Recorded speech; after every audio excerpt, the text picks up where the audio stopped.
For our newest Kentucky Spotlight, we sat down with Grayson Jenkins, a Kentucky musician from Muhlenberg County who is currently living in Lexington. This song is his newest release, Low Down Lady, which you can get on iTunes and Spotify. I hope you enjoy some more great Kentucky music.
Now, you talk about creating your own fun in Muhlenberg County. Did you ever hit any mailboxes?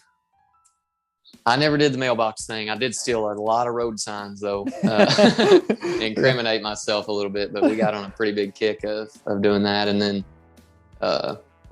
firecrackers on people's porches. Yeah, got some mailboxes. We put some firecrackers in some mailboxes a few times, and well, that's one. You talk about Sturgill Simpson. He has the song that says turning mailboxes into baseballs. Baseballs, yeah. Yeah. I did a lot of that. And some signs. We didn't do as many signs. There was times we did some signs though. One time they actually put firecrackers in my parents' mailboxes while I was in the back seat. I was like, hey, whoa. But no. If I jump out and tell everybody, hey, they put fire, then I encourage myself. You're caught. Yeah. That's as long as you're not hurting too many people, I guess. That's tough, but it seems to happen in every small town. Kids just trying to make their own fun. Yeah. Which, people always talk about kids nowadays, but my dad, you know what he did when he was young? They rolled out an entire hay bale into the road and set it on fire. A whole hay bale. I mean, I know. That's crazy. My dad's told me stories like that. I'm like, you all were legitimately crazy. We were just had some lighthearted kind of fun, and they were like burning, like you said, burning hay bales, and pretty and like their FFA initiations. He's told me about that, and it's like they would literally like take them out and drop them off in like a briar patch, like dressed up crazy, and we did like face painting. That was our initiation, which I don't even think they can do that anymore. But he was like, kids would get hurt, like break their arm and stuff. It's like, that's intense. Yeah, well, most things you do nowadays is right on somebody's head, stupid or something, and maybe some other foul things. But that's nothing. I mean, I think they were definitely a lot worse. Oh man, we already talked about that. I had it up here to talk about the changing music industry, but we kind of already talked about that too. Yeah. So, you talked about some Kentucky artists already, as well as like people you listen to. What's some other things? What's somebody that I guess we would be surprised to say that you listen to, artist wise? I listen to. Trying to think of the most surprising one. I really like. There's a lot of female artists that I like to listen to. Jade Bird is one. She's kind of a British, I would call her like folk, pop, rock. Yeah. And then Jenny Lewis. She's a really good LA-based artist that's like super theatric and cinematic. I like a lot of that kind of stuff, like some of the, I don't know the name for that, Father John Misty. It's pretty over-the-top kind of stuff. So that might be kind of surprising because most of the time I only talk about Willie Nelson and John Prine, and but I like some good pop music, and I like some rock music too. J. Roddy Walston and the Business is a good band, and then Stones. I listen to the Stones some, and Beatles. Yeah. Nothing too shocking, I don't guess. Yeah, well, I guess people have asked me before, what kind of music you listen to, and I'll ramble off on this, and I was like, but I really like System of a Down, or like throw out Slipknot or something, like, oh well, we weren't expecting that. Like, I wouldn't peg you for that, but that's awesome. I like it when people have kind of varied tastes. Yeah, and I guess as I've gotten older, I guess I prefer stuff that's just a bit more original. I don't listen to like pop much at all. My daughter loves Kids Bop, of course, so that I do listen to that a lot. But as I've gotten more, I guess, in tone, something that like somebody else is writing, like you're writing your own music. I feel like that's a bit better than just some sort of generated. It all focuses the pop, which was nothing wrong with pop, and I got plenty of pop that I'm okay with, but. I'm looking for somebody that's telling a story, something that's more meaningful, connective. Yeah, same. I'm really drawn to lyricists, but then melodies too. I think I like a melody will just catch your ear or something, and I think that's what a lot of times pop music, they focus so much on the melody. Yeah. Not radio pop really, but some of the, I guess I call it pop. I don't know what you'd really. There's so many like I don't know what you call these genres nowadays, which is cool, but. I call it pop music because it's catchy. But those melodies that just kind of catch your ear and you can't stop singing it. Yeah. And something that's just well written. And I used to I did have that kind of, if I like how it sounds, I like it. But now more like as I guess if I'm listening to it and listening to what the artist is saying, I'm looking for a bit more of a connection, I guess. Got to have a little story or something to connect to. Yeah, and that's one thing that draws me on your music and a lot of these other artists that's been on here, and even the Kentucky surge, as we mentioned. I feel like there's a lot more of that in that music, and that's at this point I like that a lot. So what tour dates? You getting back at it? Where are you going to be at here soon, or that people can go and see, especially if they're in the Kentucky area, which majority of our listeners are from Kentucky, of course. So you across the state, going all over the place. But where just throw some dates out there that you got. So July 17th, I'll be at Master Musicians Festival in Somerset. I'm doing a songwriter set there. Yeah, just down the road from you. So I'll be there, and then in August I'll be doing Manchester Music Festival in Manchester, Kentucky. All right. Excuse me. And then Railbird Festival in Lexington. And we're putting out the album that weekend. And then after that, I've got some other plans. Hopefully trying to go to Texas, Indiana, and then stay out of Kentucky for a little bit, and then maybe finish out the year around. Cool. The Kentucky area. Yeah, and with like scheduling, I mean, is there anything you like look for in like for specific places, or you just like anybody that has me or that wants me, I'm gonna be there? So kind of. Well, it depends on if I've been there before. If like around Kentucky, I'll be a little more selective with where I play. But then outside of that, if it's a place where nobody knows me, you kind of got beggars can't be choosers type thing. Yeah. It's really good to get to know bands from other cities. That's still, I think, a pretty surefire way to get in front of an audience. Yeah. You know, because I've played several shows out of town that it's like wasn't a good fit. You know what I mean? Yeah. To no fault of theirs or mine. It's just, you know, if I show up to a punk rock bar and start playing singer-songwriter sets, actually, a lot of times people end up thinking it's cool, but sometimes, you know, it's like, well, this is a square peg in a round hole type thing. Yeah. I could see where that, I mean, you don't want to be opening up for, I don't know, I was going to say like Rise Against or Megadeth or something. Megadeth. Yeah. Different crowds, but, you know. One night I did that, and I was playing in Denver, and I picked up a show opening for 2 reggae bands. And that was an interesting fit.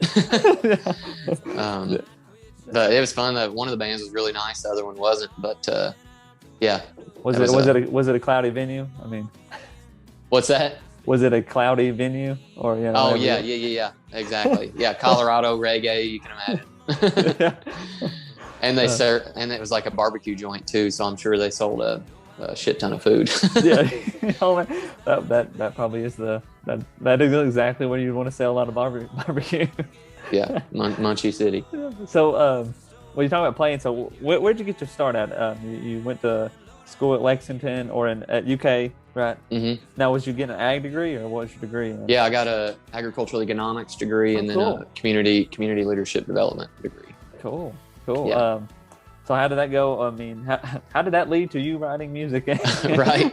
Well, I wasn't looking at it economically whenever I got into music, because it's not a typically lucrative career. But no, I was always infatuated with music from a pretty young age, but didn't come from a musical family at all. Like we grew up Church of Christ, sang in church, but that was right it. Here. Church of Christ? Right, yeah. Nice. Yeah. No instruments, baby. No instruments, man. All what is it, acapella or vocal? Or all acapella. Yeah. There were some good songs. I remember singing youth group and stuff. And so then I got to college and still liked music and stuff. But then I had a roommate that played, and he taught me some more stuff. And then I really started getting bit by the bug. Yeah. And once you play a song for somebody and they like it, that feeling that just, I don't know if it's ego or if what it is, but it's like that synergy of just connecting with somebody and like seeing somebody's eyes light up because you're singing and playing a song is like, holy shit, this is something I want to do all the time. Gratification. I mean, it's instant too. Yeah. Kind of, I mean, you put in a lot of work to learn the song and to write or whatever. And then to see somebody kind of feed off of that and you feeding with them, that's pretty damn cool. So then right at the end of college is when I started playing gigs for the first time, just whatever I could find on Craigslist. Oh, cool. Playing it. My first gig was at a library, and then I played like little UK events and stuff, student events, and then let's back up to the library. Hold on. Oh, the library. Hold up. They said, hey, we need a guitar player or a musician to come play in the library while we read books, or how'd that go? I don't remember what the concept was, but it was a Sunday afternoon. And it was in the middle of the library, Jessamine County Public Library. And they had scheduled 5 musicians, 30-minute slots or whatever. And so I went up there. It was the first time I'd ever sang in a microphone. I was drinking, my sister drove me out there and I was drinking bourbon in the parking lot because I was nervous. And Yeah, she and my brother-in-law drive me to like my first 20 gigs because I was nervous. And Yeah, so I would drink Fireball or whatever on the way. And so yeah, I played the gig and was super excited. And she took me to Cracker Barrel afterwards. And that was all she wrote for my first gig. There you go. Wow. I peaked on the first one. I can just imagine, like, you know, being at the library. Hold on, kids, put your Pete the Cat down. I'm gonna play some tunes here. Yeah, and of course, like, I mean, I was playing mainly covers, probably all covers, except maybe one, and so I'm sure I was playing like country songs and stuff talking about drinking and all that kind of stuff on a Sunday afternoon in a library. Yeah. Well, yeah, you know, then I got in the bar scene a little bit and worked at UK for 4 years after I graduated in student affairs, and then as I was working, playing music on the weekends, and then that just got to be a lot, and finally got my income level up enough where I could play music full time. Yeah, well, that's awesome. So like, you know, I went to college in Lexington there. Oh, nice. We lived up there for me and my wife. That's where we met, and I'm trying to think. Was it Austin City? Was one of the bars? You ever go to that one? It was over there. It was kind of I guess if you want like country scene, that definitely. In Redmond's, that's another one. Yeah. What year did you graduate? Well, so I graduated high school in 2004. Okay. Then we lived in Lexington until 2003, and then we moved to Richmond in 2004. Okay. Or not 2004. Gotcha. 2007 we would have been in Lexington. 2007, 2008-ish would have been when we moved to Richmond. So gotcha. I just missed you then. Yeah. Did you ever play in Richmond anywhere? Yeah, we played there a couple years ago at Watermain. I don't even know if it's still open, to be honest. It was downtown, one of those big old buildings. Yeah. That somebody put a bar in. Yeah. It's been a long time since I've been in those college scenes. So yeah. So yeah, well, that's awesome. That you know, I guess making it, or you know, getting it to where you can do it full time, and that's a lot of people's goals and dreams, of course. To be able to do that though is great. And you know, at this time, I feel like, you know, like we've mentioned before, Kentucky country music is really kind of taken off, and you know, that's one reason I'm all about bringing on any Kentucky musician that we can to kind of promote them out there, because you know, people do listen from more than just Kentucky, and people who have Kentucky connections. That's one thing I feel like with Kentucky people. We're very loyal to each other, and you know, if you know, you got somebody to promote, you should go for it. The singles that are coming out. You had one that's came out in about the middle of June, Low Down Lady, and you have one that's going to be coming out this Friday called Mockingbird. You mentioned this. Are you going to keep having a song at a time come out before your whole album, or is that the plan, or is it just these two are the top ones, you're putting them out now? I'm going to put these two out, and then I'll put out one more right before the album. Yeah, that seems to be the model that a lot of people go with. And so it's kind of fun just in today's time where things get lost in the shuffle so quickly, or people just have shorter attention spans. I think that it's nice you're sinking all this money into a project to give things a little more time to marinate. So yeah, it's been fun getting Low Down Lady out.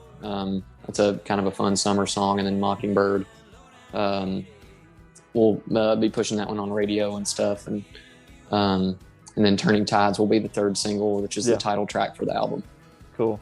And just this is just another question that popped in my head.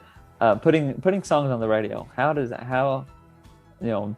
I mean, I assume that's more like publisher, or they probably handle that more than you specifically. But I mean, how is that process? I mean, pretty hard. How do you get it in there? Yeah, it's I'm still learning all that, but my last album, Hand Me Downs, I did all the radio promotion for that myself, and basically what I did was just gather a list of radio stations and contacts that play my kind of music, Americana radio stations primarily, and then I just sent out, I don't know, probably 100 mailers, and there's little info sheets that you put together. This time I'm working with a radio promoter that'll hopefully get it to even more stations. Yeah. Get so I'm still learning. I'm very much still learning all this stuff. Yeah. But yeah, hopefully, it's just, I think radio is something that, especially in our generation, that's how I came up listening to music.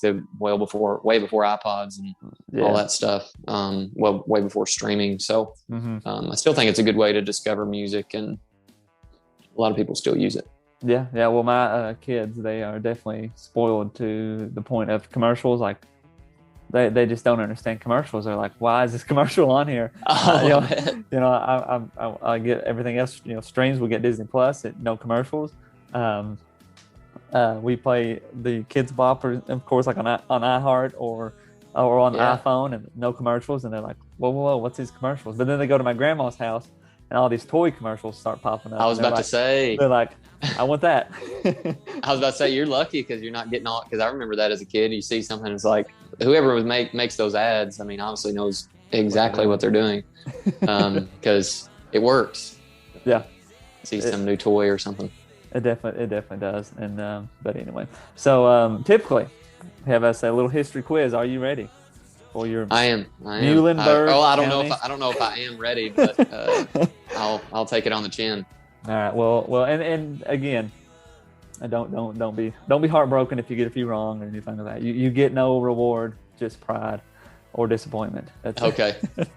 And I base these on the people that counties they're from, because a lot of people don't know much. I live here in Lincoln County, and I bet if you ask 50, 60, 70%, if you ask however many people, 50 to 60, I'm pretty lowball. Probably like 80% of them would be like, Lincoln County is named after Abraham Lincoln, but he's not. He's named after Benjamin Lincoln.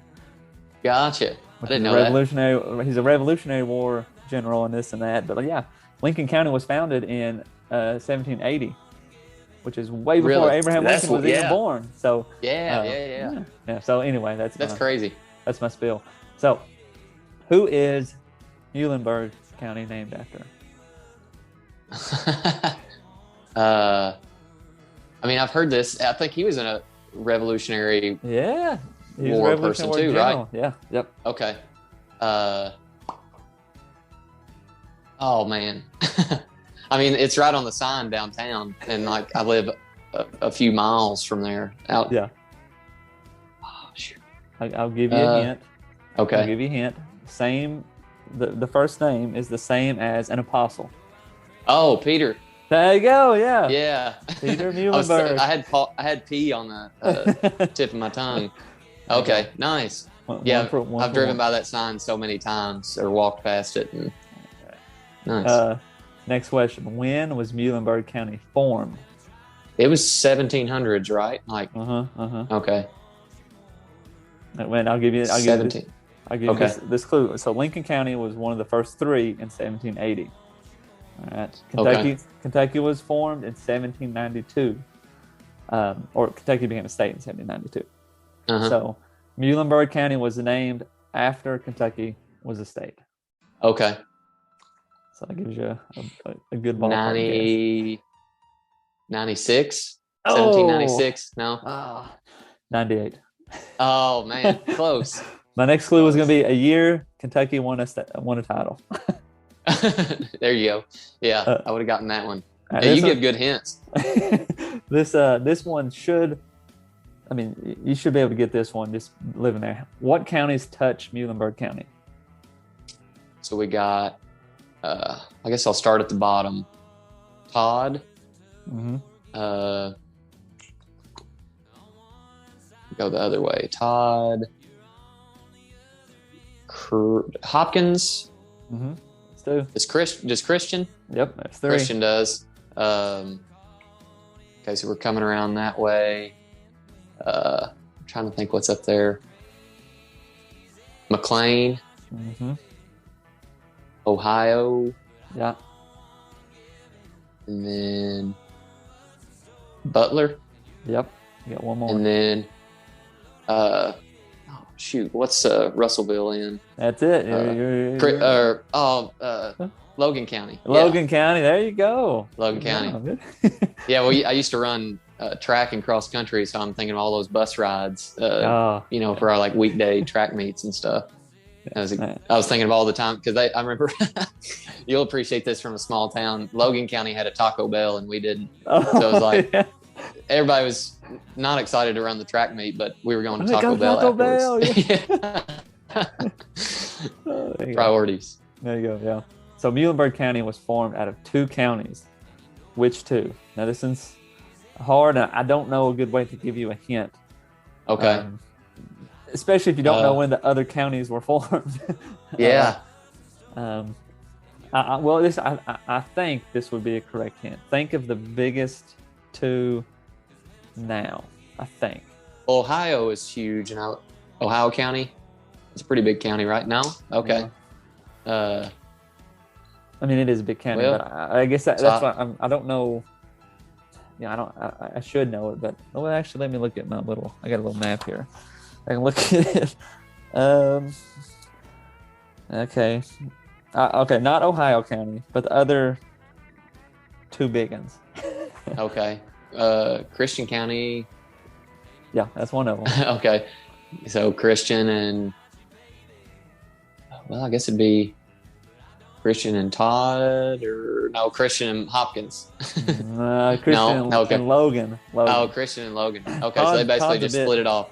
Okay. Todd's a bit, it's a slim one. Bit skinny, yeah. It's skinny. But that's actually, Todd County is the farthest west I've ever been in Kentucky. Oh, really? Yeah. Still got a lot of counties to go to. It goes pretty far out there. Like people from Murray, whenever I tell them that I'm from Western Kentucky, they're like, "No, you're not from Western Kentucky." Like they are way out there. Yeah. Well, I had Kelsey Walden on. She was actually the first musician, and she's from Ballard. She is as Western as it gets. But she's way out there. Yeah. So last question about last question in general. The largest city in Muhlenberg County. That would be Central City. There you go. Right? Yeah. Central City. So I'm from Greenville, and that's our rival. Oh, okay. Yeah. I've got a lot of friends from Central City, and so we're always jawing at each other about that. And of course, that was Wikipedia told me that one. So. Nice. Central City, isn't that where Flash is? Isn't that where Flash lives? In DC and all that, Central City. Is that maybe. I don't know. I think one of the DC characters lives in Central City, or that's what the name is. I think. But gotcha. I really don't know. There's some good music history there. Everly Brothers are from Central City. Oh, cool. And then Powderly, which is between Greenville and Central City, James Best, Roscoe P. Coltrane from Dukes of Hazzard is from there. Roscoe P. Coltrane. Merle Travis, Thumb Picker, he's from down there. So cool. Yeah, well. It's got some good history. Yeah, and then the coal stuff too. Yeah. Now, well, see, I was always like, oh, John Prime's from Muhlenberg County, but he's not. I guess he's from. Yeah, his grandparents were. His grandparents, yeah. Still, pretty cool connection. That opened almost not every door, but it seemed like half of my professors at UK, it was like, "Where are you from?" Muhlenberg County, and they would start singing that song. So I've only played, I bet 90% of the sets that I've played, I've probably played that song. Just I feel like being from there and loving John Prine. If anybody has a pass to play that song at every set, I'll take it. You should take it, yeah. Yeah. So Grayson, we bring up these county names and stuff, but man, your name is almost the epitome of Kentucky name. You got Grayson, you got Grayson, Kentucky, you got Grayson County, and then you also have Jenkins, Kentucky, as well. Yeah. So I don't know if that was purposely done or not, but what's your middle name? No, Cody. No. So I think that was so Grayson was my great grandmother's maiden name. Mm-hmm. I do know that. And I think Cody came from, I think it's Cody, Wyoming. And I think it has somehow a reference to Lonesome Dove. And then Jenkins, I remember the first time I went to Jenkins, I was recruiting for UK, and I went to Jenkins, and only merch I could find was like a receipt from the IGA. Yeah. I couldn't find any damn thing that said Jenkins on it to give my dad, but he got a receipt from the IGA for like a stick of gum. And then Grayson County, and then Grayson, Kentucky. But that was my great grandmother's maiden name. Well, that's cool. It's a good Kentucky name. Yeah, it almost seems like it was curated, I guess, but it's real. I promise. Yeah. Well, I was not named after the whiskey. I was named after I think it was a soap opera actress that my mom watched a soap opera, and one of the actors' names was Jameson. And so, it's a cool name. I like it. Yeah, well, thank you. It's unique. I've only met a few others, so, or at least Jameson is a first name, which not a lot of people with Jameson as a last name either. So, but yeah, cool. So I guess that wraps up this for now. Tell us, the listeners, how they can contact you, and all that. I mean, we talked about social media, and you're on those. So what's your handles? Where can they find you at? On Facebook, it's just Grayson Jenkins, Grayson Jenkins Music. And then Instagram is at GC Jenkins. Same for Twitter. I have a defunct Twitter account that's just sitting there, but maybe I'll get back on that. And then GraysonJenkins.com for any shows or merch or anything like that. Yep. Cool. And where can they listen to your music? iTunes, those places, or? Yeah, Spotify, Apple Music, and all that stuff. If you want to support the cause, buying vinyl and CDs and all that stuff is always nice, especially vinyl. I like having vinyl, but T-shirts, any of that stuff is helpful too. But you can also stream it anywhere you listen. Yeah, cool. That's what I've been doing. I typically stream it on Spotify and sometimes YouTube as well. If there's a YouTube Music app now, I think that you can stream on too. It's pretty cool. I mean, of course you have to pay for it if you want to have no commercials or whatever, but plenty of options. Yeah. Well, I encourage everybody to get out there and get some Grayson Jenkins merchandise and definitely listen to music, and all that good stuff. You have a website too. I think you mentioned that you can go to, just GraysonJenkins.com, correct? Yep, that'll do it. And also, he's going to be out on tour, so try your best to get out there and see him. I'm going to try my best to come to Somerset. Is that out on a Saturday? Or that's on a Saturday? Yep. Saturday. Well, there it goes. That probably will work out perfectly. Yeah, give me a shout. I shouldn't complain. I'm a teacher. I got plenty of time in the summer, right? Yeah. Well, well deserved after this past year. So I hope you're getting some R&R.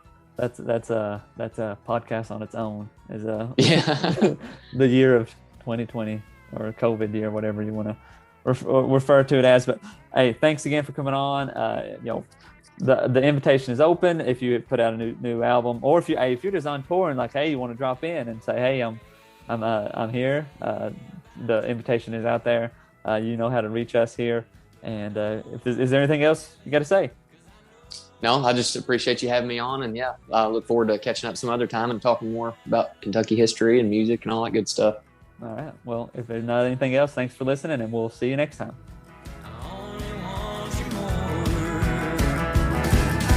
Try to give you up.